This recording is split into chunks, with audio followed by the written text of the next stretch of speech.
그래서 오늘은 그 네 번째 시간으로 우리가 계속하여 주요 본문으로 삼고 있는 로마서 3장 9절에서 18절 말씀의 근거에서 인간이 타락한 그 부분에 대해서 좀 더 말씀을 좀 더 개괄적으로 좀 더 살펴보도록 합니다. 좀 더 짚어가면서 알아야 될 것들이 있을 것 같습니다. 왜냐하면 어느 정도 이해는 했는데 정돈을 좀 해야 될 것 같아서요. 자, 인간의 전적인 타락이라는 부분을 이야기할 때에 이것은 첫 번째로는 불신자와 또 믿는 자를 먼저 나누어서 우리가 언제나 살펴봐야 합니다.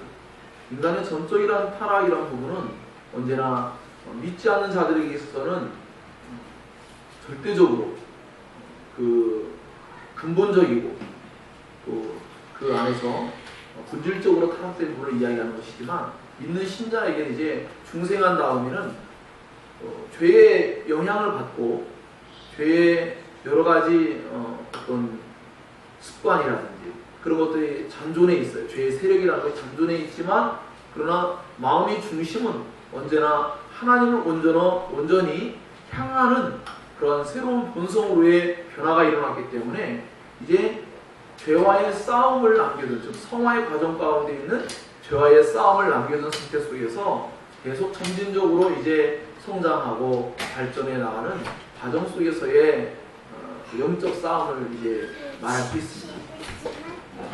그렇지만 우리가 지금 살피고 있는 인간의 근본적인 타락, 그 본질적이고 근본적이며 영적인 타락에 대해서 살필 때 이것은 인간 자신이 절대적인 하나님의 구원의 은혜가 없이는 도저히 구원에 이를 수 없다는 부분을 우리가 증명하면서 진행하는 부분이기 때문에 이 부분은 일단 중생하지 아니한 상태 속에 있는 인간을 논하고 있는 것이다 라는 것을 먼저 잘 이해할 필요가 있습니다.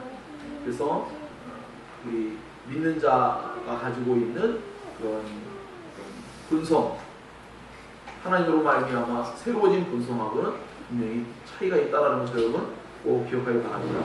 그럼에도 불구하고 여전히 죄라는 것이 얼마나 강력한 힘을 가지고 사람을 고통스럽게 하는지는 우리가 성경을 통해서 알 수가 있고 우리 자신들을 통해서도 알 수 있습니다. 우리가 믿음을 가지고 살지만 우리가 얼마나 자주 죄에 넘어지고 얼마나 자주 우리가 수많은 시험과 유혹들에 넘어질 때가 많은지를 살펴볼 때 죄라는 것이 가지고 있는 그 본질적인 그 죄의 속성이 뭐냐 했더니 굉장히 포괄적인 거죠. 쉽게 말하면 우리의 지성과 우리의 감성과 우리의 의지, 우리의 전인격 가운데 모든 곳에 끊임없이 그 죄의 그 활동들이 일어나서 사람들로 하여금 끊임없이 하나님을 대적하게 만들고 또 자신의 죄의 욕심을 따라 삶으로 이끌어가는 것이죠. 자, 그렇기 때문에 이러한 기본적인 이해를 가지고서 우리가 생각해 볼 것들은 이 죄라는 것 자체가 이미 근본적인 타락이라는 것은 인간이 죄를 지은 것을 이야기할 때 이 죄는 언제나 하나님과는 뗄래야 뗄 수 없는 관계 속에 놓여 있다고 말씀드렸고 또 이것은 언제나 우리 인간이 피할 수 없는 어떠한 죄에 대한 문제 속에서 우리 인간 스스로 해결할 수 없기 때문에 하나님께서 하나님의 아들이신 예수님을 보내심으로 말미암아 이 문제를 해결하실 수밖에 없었다라는 이야기를 통하여서 우리가 인간 스스로 그 어떠한 행위로도 그 어떠한 인간의 내면의 중심에서도 구원을 이루어낼 수 있는 아무런 기반, 기초, 힘이 전혀 생성될 수 없다라는 것을 온전히 인정해야만 하는 것이죠. 죄를 짓는 사람은 언제나 불법을 행하는 자죠. 죄를 짓는 사람들은 모두가 다 그 행위를 먼저 생각하는데 사실은 그 본성에서부터 이미 시작된 거죠. 하지만 겉으로 드러날 때는 언제나 하나님께서 제시하신 그러한 율법을 완전히 이탈한 것이에요. 그래서 죄라는 것은 언제나 필연적으로 하나님을 대적하는 관계 속에 놓여 있습니다. 그래서 이것을 좀 몇 가지로 좀 정의를 좀 해보자면 성경 속에서 죄라는 것은 하나님께서 지정하신 올바른 목적을 향하여 살지 않을 때, 즉 하나님께서 무언가를 해라, 무언가를 하지 말아라 라고 하는 하나님께서 우리에게 주어진 율법에 대해 강령이 있죠. 그런 모든 것들에서 완전히 벗어나 있는 것이죠.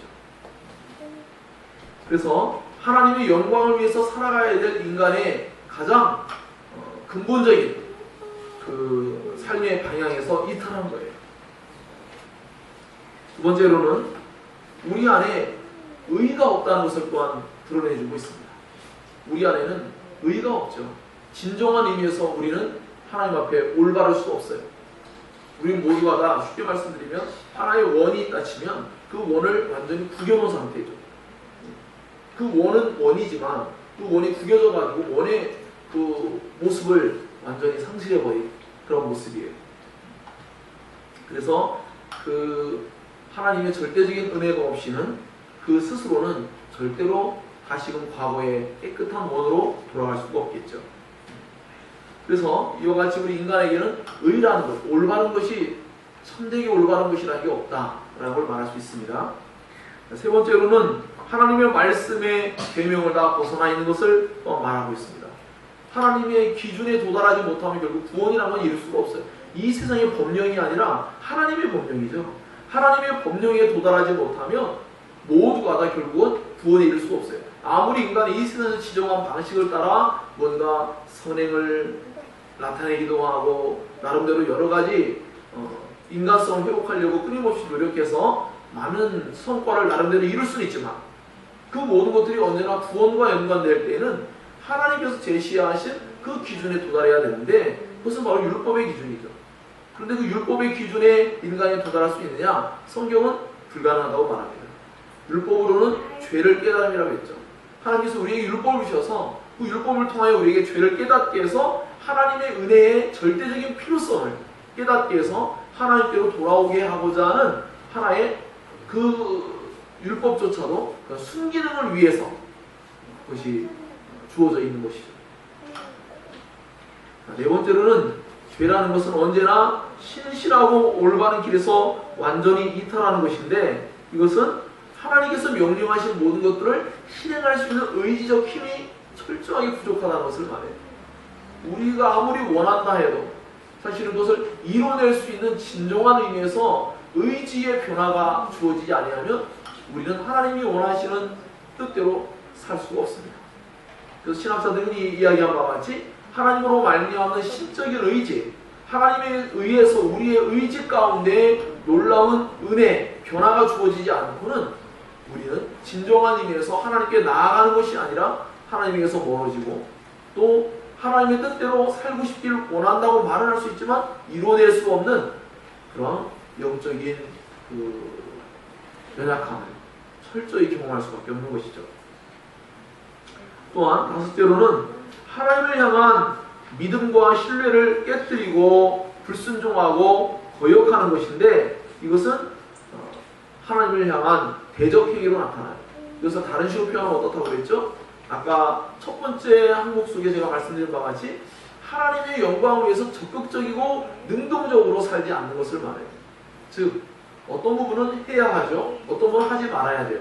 예, 하나님께서 능동적인 측면에서 하나님의 영광을 위해서 살으라고 했어요. 근데 하나님의 영광을 위해서 살지 않는 것 자체가 이미 하나님 말씀에서 이탈한 것이고 벗어난 것이며 배반한 것이고 대적하는 행위가 되는 것이죠. 예, 부모님들이 아이들에게 말씀할 때 야, 옷 좀 갖다 줄래? 라고 말하는 것이고 어떤 거는 아, 그건 하면 안 돼 라고 말하는 것들이 있는데 그 모든 것들을 어느 거나 동일하게 듣지 않고 그것을 불순종하게 되면 모든 것은 필연적으로 죄와 연관을 맺게 되는 것이죠. 또한 여섯 번째는 사람들의 그 마음을 하나님을 반대하는 마음으로 바꾸는 그런 왜곡된 태도가 우리 안에 항상 있어요. 그러니까 하나님께서 말씀하시는 모든 것들에 대해서 우리의 마음속에는 그 모든 것들을 왜곡되게 그렇게 생각하고 그것을 사고하고 그렇게 반대로 생각할 수 있죠. 쉽게 말씀드리면 세상에 수많은 재난과 수많은 우리 인간이 이해할 수 없는 천재지변이 일어날 수도 있고요. 여러 가지들이 발생합니다. 그럴 때마다 우리는 아니 하나님이 존재하신다면 어떻게 이런 일이 일어날 수 있습니까? 라고 말할 수가 있겠죠. 그럴 때마다 인간들은 언제나 하나님께서 그것을 통해서 행하고자 하는 바를 이해하지 못하기 때문에 모든 것을 왜곡되게 생각해서 하나님을 향한 어떤 불평, 불만 이런 것들을 표출할 수밖에 없습니다. 또한 10번째는 하나님께 심판을 받을 정도로 하나님 앞에 죄를 짓는 것이죠. 이것은 이제 자본죄와 연관이 있겠죠. 본질적인 원죄가 있다면 자본죄로 날마다 짓는 죄가 있어요. 태어나서 우리의 생을 다할 때까지 죄를 안 짓는 사람이 없잖아요. 또 모든 사람이 죄를 짓는데 이러한 범죄는 결국 하나님 앞에서 성경 속에는 분명히 하나님의 심판을 받는다고 분명하게 명시하고 있기 때문에 이 모든 것들로 봤을 때에도 우리 인간이 얼마나 철저하고 얼마나 본질적이며 얼마나 영적으로 깊이 타락되어 있는가를 우리가 알 수 있다라고 생각이 됩니다. 자, 그 가운데서 분명히 우리가 또 하나 짚고 넘어가야 될 부분은 우리의 이 타락이라는 것은 근본적인 영적인 타락을 말하는 것이죠. 우리는 영적으로 타락되어 있습니다. 그래서 이 영적으로 타락되어 있다는 말은 우리가 외면적으로 선언할 때에 어떤 도둑질 또는 살인 또는 수많은 악한 일들을 행한 것을 먼저 우리는 떠올리지만 사실은 우리 내면 안에서 우리의 마음 깊은 곳에서 사실은 본질적으로 죄가 시작된 거예요. 그래서 우리는 우리 안에서 그러니까 쉽게 말씀드리면 어떤 곳에서 뭔가 그 강 하류에서 불순물들이 발견돼서 막 떠다녀요. 그것은 거기에서 시작된 게 아니라 원래의 그 원지류를 따라서 따라 올라가서 샘의 근원, 그 강의 근원으로 따라가야겠죠. 이거 어디로부터 흘러내려왔는지를 따라 올라가 보다 보면 어디에요? 그 행위의 몇 가지 종류가 문제가 아니라 인간의 내면 안에 있다는 거죠. 인간의 이 내면, 본질적인 문제에서 내면에서 이미 타락되어 있기 때문에 그곳에서 끊임없이 수많은 것들이 분출되어지고 수많은 그런 더러운 것들이 계속해서 끊임없이 나옴으로 말미암아 그것이 하나의 여러 가지 형태의 죄로 나타날 수는 있습니다. 하지만 근본적으로는 인간의 마음이 타락되어 있다는 것을 예수께서도 이미 말씀하신 바 계시고 우리 인간 마음 안에 그것이 있죠. 그래서 칼빈은 이렇게 말한 바가 있습니다. 인간의 이와 같은 타락을 진정으로 올바르게 살펴본다면 우리의 내면 안에서 또 선한 것이 나올 수 없다는 것을 인정할 때에 돌에서 기름을 추출하는 것이 훨씬 더 쉽다 이렇게 이야기했습니다. 돌 자체는 기름을 추출하는 것은 어렵다. 불가능한 거죠 사실은. 그러니까 이건 우리가 말씀을 살필 때 보면 선한 이는 하나님 한 분밖에 없다고 예수님이 말씀하셨어요. 그러니까 하나님만이 진정한 의미에서 선하신 분이죠. 그래서 우리가 하나님 앞에 근본적으로 타락되어 있다고 말할 때 우리는 선한 것이 우리 인간 안에 없다는 것을 먼저 잘 생각해야 될 필요가 있습니다. 선한 것이 우리에게 없어요. 우리에게는 언제나 그 마음의 동기를 캐물어 가고 원치류를 따라서 그 사람이 그 일을 왜 하려고 했는지 쭉 따라 올라가다 보니 그 속에서 뭐가 나와요? 분명히 불순물들이 막 분출되고 있다는 것을 알 수가 있는 것이죠. 그렇기 때문에 우리의 이 근본적이고 본질적인 이런 타락을 놓고 이야기할 때 이것은 언제나 우리 내면에서부터 이미 시작된 부분이다라는 것을 알 수가 있습니다. 이 내면에서는 어떻게 시작됐을까요? 성경에서 그것을 원죄로서 표현합니다. 즉 아담과 하와가 범죄한 그 첫 번째 우리의 인류의 조상인 첫 번째 조상인 아담과 하와가 범죄할 때에 그 첫 번째 죄가 나머지 모든 사람들에게 전가되어져서 그 모든 사람들이 태어날 때부터 이제 죄를 가지고 태어난다라고 성경은 우리에게 말해주고 있습니다. 그래서 모든 사람들이 이 아담의 범죄로 말미암아 그것이 죄의 유전이 이루어져서 모든 사람들이 사망에 이르는 것으로 보아 충분히 증거할 수 있다라고 말합니다. 그래서 아담의 이러한 더러운 유전된 죄에 대해서 시편 51편 5절 이렇게 말합니다. 다윗이 표현한 것이죠. 내가 죄악 중에서 출생하였으며 어머니가 죄 중에서 나를 잉태했습니다 라고 말했습니다. 어머니도 죄인이고 다윗도 어머니의 뱃속에 있을 때 다윗 자신도 죄인이었던 것이죠. 그러므로 우리는 아담 안에서 함께 범죄에 가담되어 있고 우린 그 안에 함께 포함되었다라고 성경은 우리에게 말해주고 있습니다. 그래서 우리는 하나님 앞에서 더러운 그런 옷을 입고 있는, 그래서 하나님 나라에 들어갈 수 없는 그런 비참한 입장에 있는 것을 성경이 우리들에게 표현해주고 있습니다. 우리의 이 타락한 죄라는 것은 우리가 생각하는 것보다 훨씬 더 깊고 훨씬 더 근본적이며 본질적으로 타락됐다는 것을 여러분 이해해야 합니다. 무엇을 할 수 있다고 그랬죠? 성경 속에서는 흔히 말할 때 예레미야 17장 9절 같은 경우 만물보다 거짓되고 심히 부패한 것은 마음이라 누가 능히 이를 알리오마는 이랬습니다. 예, 우리 인간의 부패함을 정말 제대로 아는 사람 아무도 없습니다. 우리 성경을 통해서 우리가 알아가는데 하나님만이 우리를 참되게 그것을 알려주시죠. 그러니까 성경을 알지 않으면 인간은 자기 안에 죄성을 올바르게 이해한 사람이 아닙니다. 오직 성경만이 우리에게 우리 죄성을 말합니다. 그래서 우리가 성경 속에서 수많은 죄악의 현장들을 우리가 보게 되죠. 그 수많은 죄악의 현장들 속에 있는 내용들이 알고 보면 우리 자신들이 거기에 다 포함된 게 거의 대부분 맞습니다.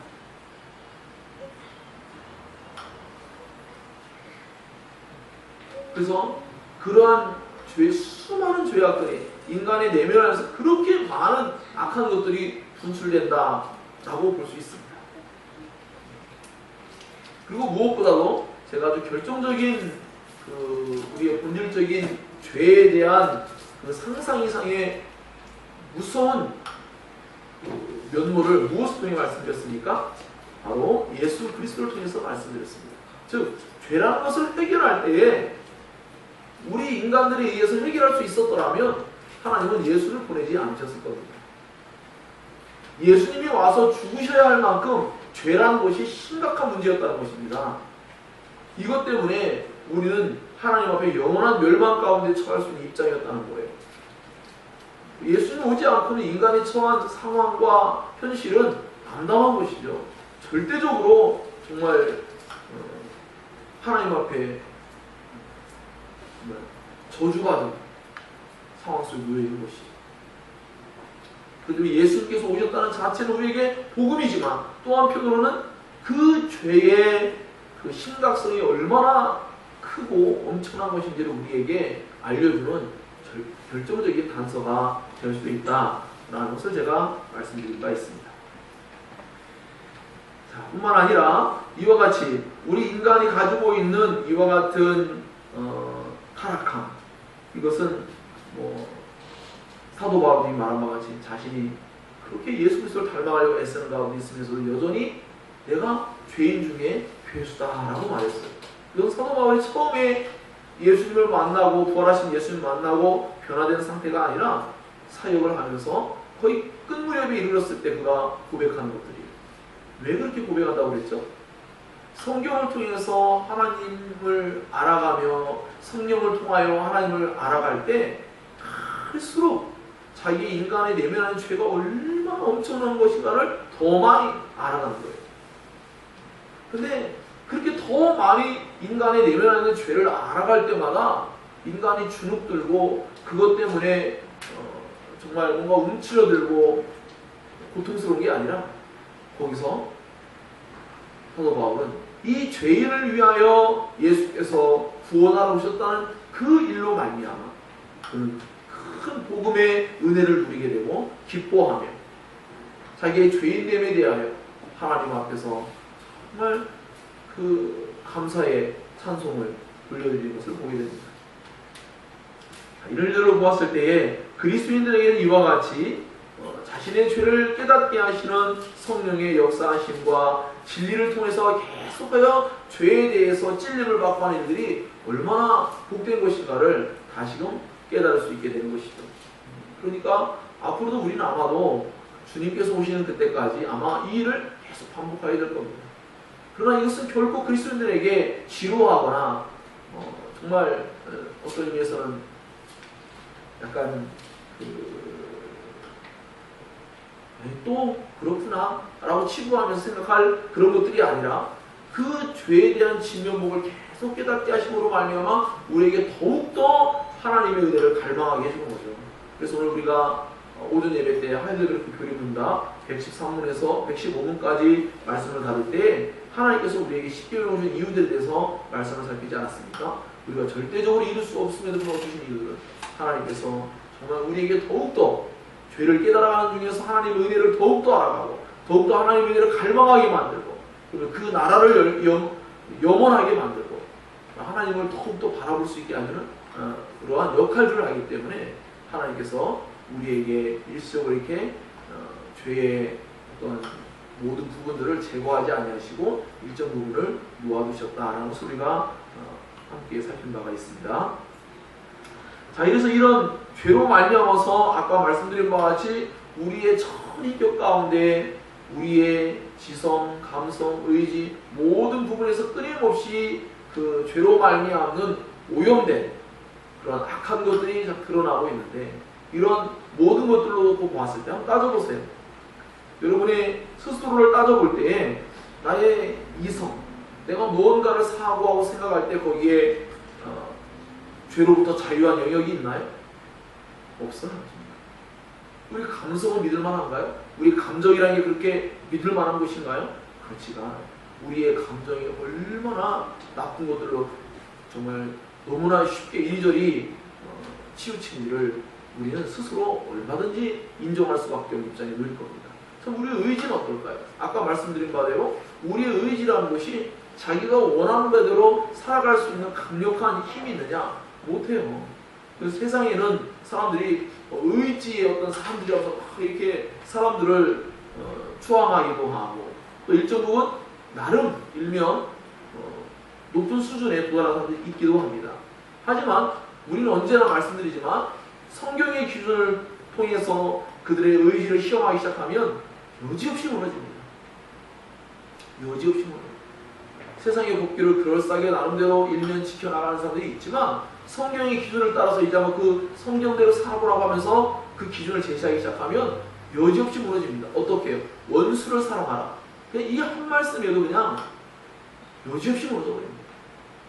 정말로 인간이 얼마나 가지고 있는 의지가 보잘것없는 일을 철저하게 깨닫게 됩니다. 자기에게 원수처럼 대하는 사람을 사랑하라. 그 의지가 강하다면 할 수 있어야 되잖아요. 못합니다. 원수를 사랑하지 인간의 가지고 있는 아까 지금 제가 말씀드린 것들은 뭐죠? 지금 크리스천들을 말하는 게 아니죠. 불신자를 말하는 거죠. 원래 원수적인 죄로 말미암아 현재 자연인 가운데 있는 사람을 말하는 거예요. 그럼 그들은 불가능해요. 그러나 그리스도인들은 의외로 일반적으로 보았을 때 의지가 약한 사람들이 있다 쳐요.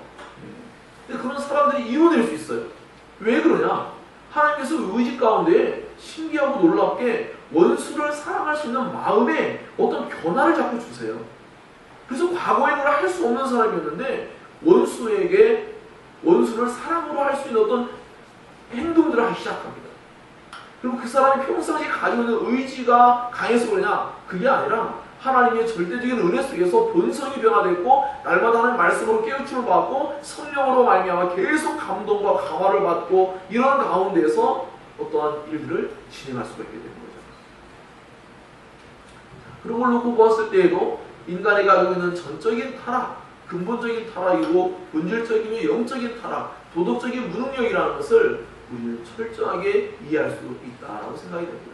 이것은 그렇게 어려운 교리가 아니에요. 사실은 사람들이 자기 자신을 정직하고 올바르게 신실하게 살피지 않았을 뿐이지 그것을 정말로 살펴본다면 하나님 말씀에서 인간은 절대로 그렇게 할 수 없다라는 것을 고백하지 않을 수 없습니다. 인정하지 않을 수가 없는 것이죠. 자, 그렇기 때문에 우린 이와 같은 내용들을 하나하나 살피면서 우리 인간이 가지고 있는 이 타락성을 지금 살피고 있는데 이 인간의 타락성 안에서 하나 중요하게 짚고 넘어가야 한 가지 문제는 무엇이냐면 바로 도덕적인 무능력을 우리가 이야기한 바가 있습니다. 전적 타락이라는 것은 죄에 대해서 항거할 수 없는 전적인 도덕적 무능력을 말합니다. 우리 인간은 죄의 영향을 받지 않는 생각이나 말이나 행동 그런 것들은 있을 수 없습니다. 언제나 모든 곳에서 죄의 영향을 심대하게 받기 때문에 성경이 우리에게 말합니다. 너희 자신을 종으로 내주어 누구에게 순종하든지 그 순종함을 받는 자의 종이 되는 줄을 너희가 알지 못하느냐? 혹은 죄의 종으로 사망에 이르고 혹은 순종의 종으로 의에 이르느니라 라고 성경 우리에게 말씀해주고 있는 것이죠. 자, 그렇기 때문에 도덕적인 무능력은 필연적으로 무엇과 연관을 맺게 되면 죄에 속박되어 있고 죄의 노예와 같은 입장에 놓여 있다라는 것을 우리에게 지금 알려주고 있죠. 그래서 인간은 어떤 도덕적 행위를 하고자 할 때에 언제나 그 죄의 지배 속에서 자기의 마음속에 원하는 바가 있을 수가 있죠. 하나님으로 말미암아 양심의 일깨움을 받고 그것을 이루어나고 싶은 마음이 있죠. 그렇지만 그것을 이루어내지 못하는 입장에 서는 것이죠. 왜 그렇습니까? 죄가 그에게 왕노릇하는 거죠. 죄가 인간을 노예와 같이 그렇게 그를 굴복시키고 그가 지배하여서 그렇게 그를 이끌고 가기 때문에 종과 같이 결국은 죄에게 그 수종들고 굴복할 수밖에 없는 입장, 이것을 성경에서 우리들에게 인간이 죄에 종노릇하고 있다는 것으로 분명하게 우리들에게 알려주고 있습니다. 자, 그러므로 우리는 이런 모든 문제를 이야기할 때 결국 최종적으로 무엇과 연관지어야 되죠?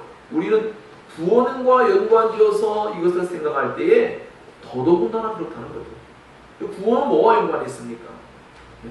하나님과 연관이 있잖아요. 죄도 하나님과 연관이 있지만 구원도 하나님과 연관이 있죠. 하나님께서 우리의 죄를 속해 주셔야 되고 우리의 죄를 용서해 주셔야 되고 하나님의 기준에 맞아가지고 하나님께서 그래 내가 인정해 줄게 라고 말씀하셔야 되는데, 그럼 그 구원에 도달하기 위해서 하나님과의 관계성 안에서 누릴 때 하나님 앞에서 그가 거룩하고 성결하며 하나님의 올바르다고 인정받을 만한 자격이 되느냐? 불가능하다는 거죠. 하나님은 완전한 분이신데 하나님 나라는 죄가 없는 곳이어야 하는데 1.1획도 없어야 돼요. 그 어떠한 죄가 존재할 수 없습니다. 그 어떠한 죄가 들어간다면 하나님 나라가 될 수가 없지요.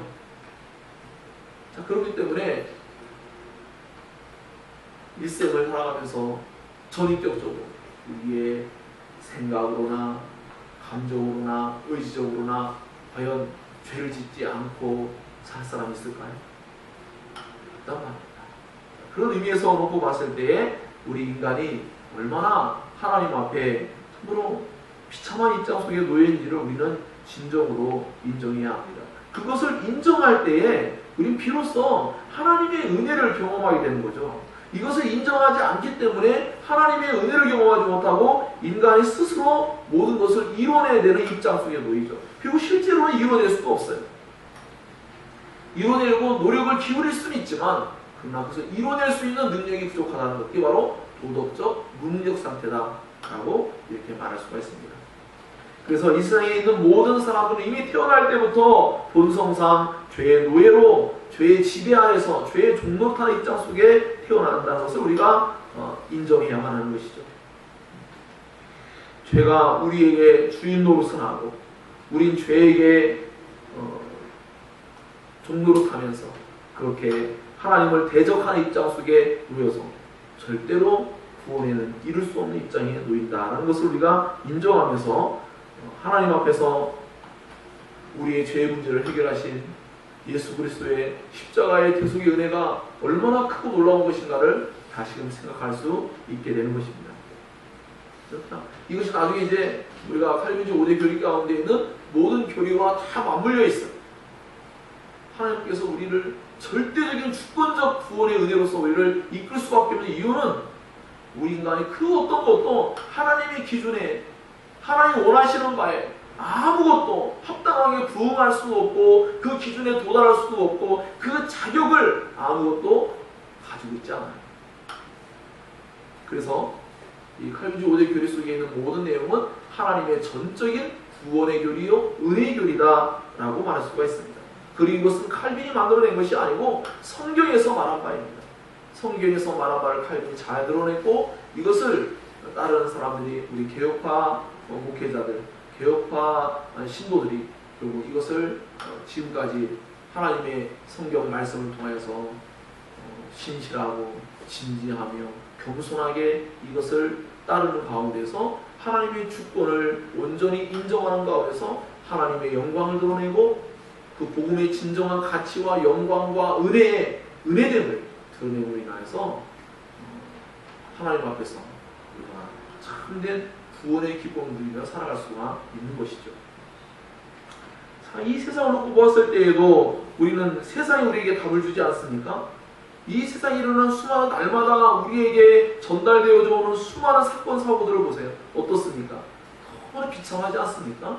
너무나 비극적인 일이 하루도 빼놓지 않고 단 한순간도 정말 죄라는 것이 끼어들지 않은 그런 시간이 없습니다.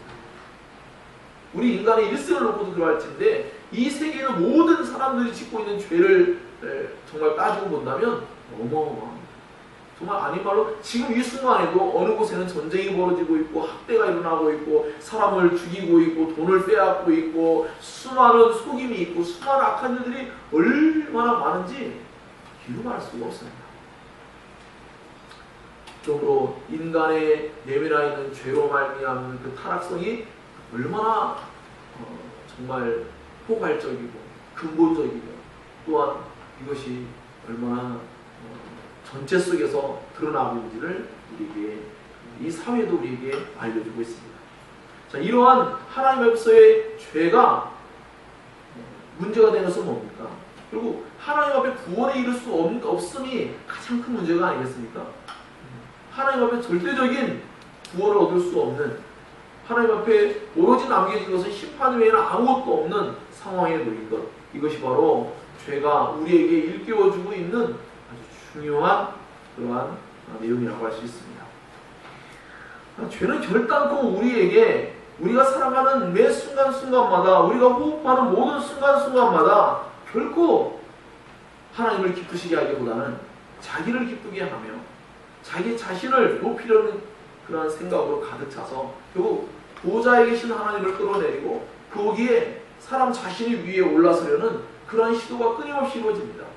그래서 우리가 현재 살피고 있는 칼빈주의 5대 교리에 반대되는 알미니안주의자들이 주장하는 그들의 교리 속에는 그 모든 것의 핵심은 한 가지입니다. 그 자리에 사람을 세우려고 하는 거죠. 사람에 의해서 모든 것을 이룰 수 있는 것처럼 이야기할 때 그것은 정말로 하나님의 주권에 도전하는 인간의 주권을 강화시키는 그러한 내용과 깊은 연관을 맺고 있다는 것을 우리가 알 수 있습니다. 사람이 육신적인 죽음을 죽어서 끝나면은 이렇게 한 세상으로 마치면은 두려운 일이 있겠습니까? 어차피 죽잖아요. 근데 그런 일이 아니라 하나님께서 우리를 영원한 심판 가운데 두신다고 말씀하셨고, 그 영원한 심판이라는 것이 얼마나 두려운 일인지를 우리에게 성경이 경고할 때에 그것은 여러분이 지금 생각하는 것과 가히 비교할 수 없는 너무나 엄청난 것들입니다.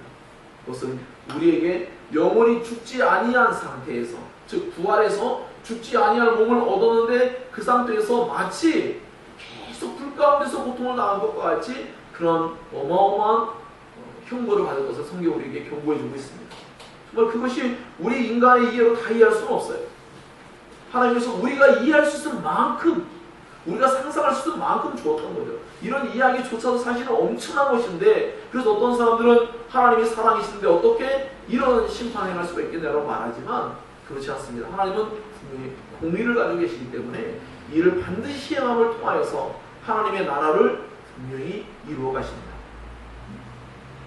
성경은 그래서 우리에게 계시록 21장 8절에도 불과 유황으로 타는 곳에 던져지리니 이것이 둘째 사망이라 라고 말했습니다.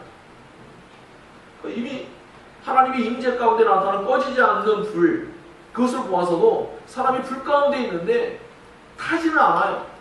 그런데 그 불의 뜨거움을 경험할 수도 있다 라고 생각할 수도 있단 말입니다. 그런 것을 생각할 때 이것이 얼마나 무서운 일인가. 우리의 이성으로는 불 속에 들어가서 금방 타 죽은 것 아닐까, 그런 개념이 아닌 더욱더 엄청나고 정말 끔찍한 두려운 형벌이 우리에게 남겨져 있기 때문에 우리가 현재 살피고 있는 이 근본적인 전적인 타락의 교리를 통하여서 우리 인간에게 하나님이 제시하신 이 복음의 초청 가운데서 하나님의 절대적인 주권 속에서 우리를 구원하신다는 이 교리를 받아들임으로 말미암아 우리 안에서 그것에 대한 큰 유익을 우리가 누릴 수 있어야 할 줄로 믿습니다. 그것 외에는 죄에서 구원받을 단 한 가지 그 어떤 것도 찾을 수 없습니다.